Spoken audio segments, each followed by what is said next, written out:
Can we please normalize the fact that Christmas, the holidays, is not an emergency and therefore you should not go into credit card debt for it? Please, please, please. Hi, this is Sheng from Save My Cents. I teach people how to save and retire for a dignified retirement in the United States.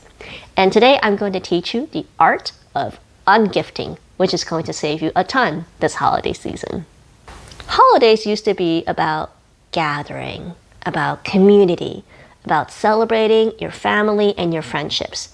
And then over time, America's retailers, the world's retailers, have made it all about buying stuff.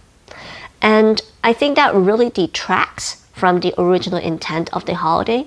And culturally, it places undue pressure on everybody to spend beyond their means for people they might not even care all that much about, just to meet a societal expectation that you're supposed to be a generous gift giver every holiday season, even if it puts your own goals and your own finances at risk. I think this really has to stop.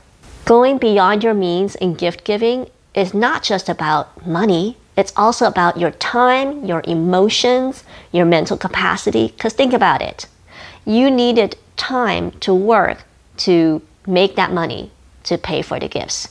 You had to spend time to think about who you're gifting to and draw up a list and think about ideas for gifts if you weren't doing cash or gift cards.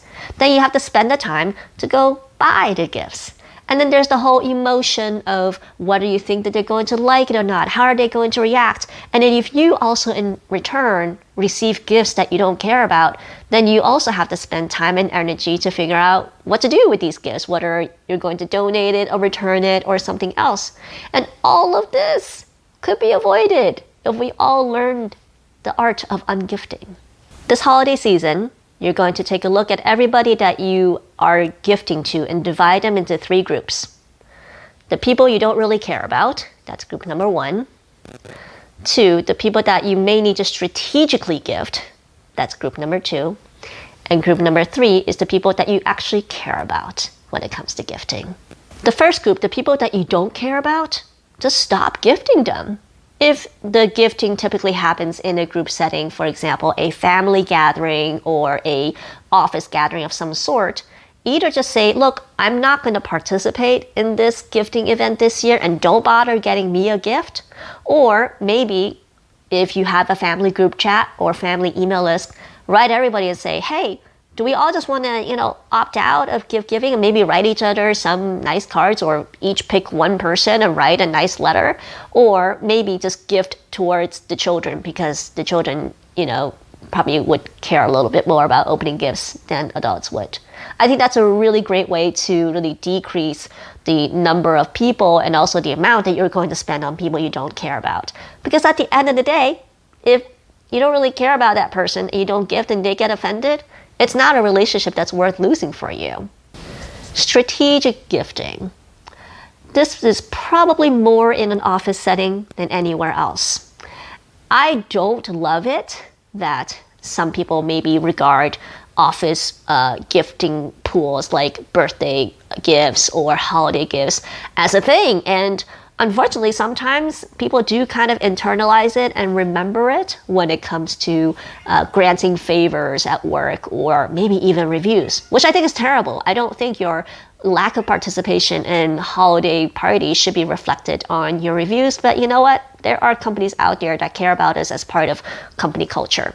For that, you want to be strategic. You want to show up enough so that people remember or give you credit for showing up, but you don't want to go over budget. So each year, look at the office activities that have happened in the past, or look at the number of people you feel like you need to strategically gift for the sake of your career. Set a budget and gift. But remember, the more financial independence you have in the future, the less of this kind of office politics you'll need to have to participate in. Finally, the group of people that you care about. The people that you care about, the people who have relationships with you, they probably should love you and care about you regardless of how you gift them. Now, if you want to go extravagant and you can afford to do so, be my guest. I'm not going to stop you. But let's say you are on a budget this year, Or maybe you realize that your gift giving is going to put you into a position where you're not going to be able to achieve a financial goal in the future. You might want to revisit, because hopefully these are the people that don't measure you by the extravagance of your gift and don't measure love by the gift giving behavior that you exhibit. You count up the people, you set a budget that's reasonable to allow you to still reach your financial goals first. Your financial goals come before gift giving. And then make the gift, and don't be ashamed if it came out to be less than what it was before. If these people are close to you and they cherish that relationship they have with you, they would not judge. And if they do end up judging, then you know that this is not a friend or family member whose relationship is worth for you to be investing your time and energy into. That's it.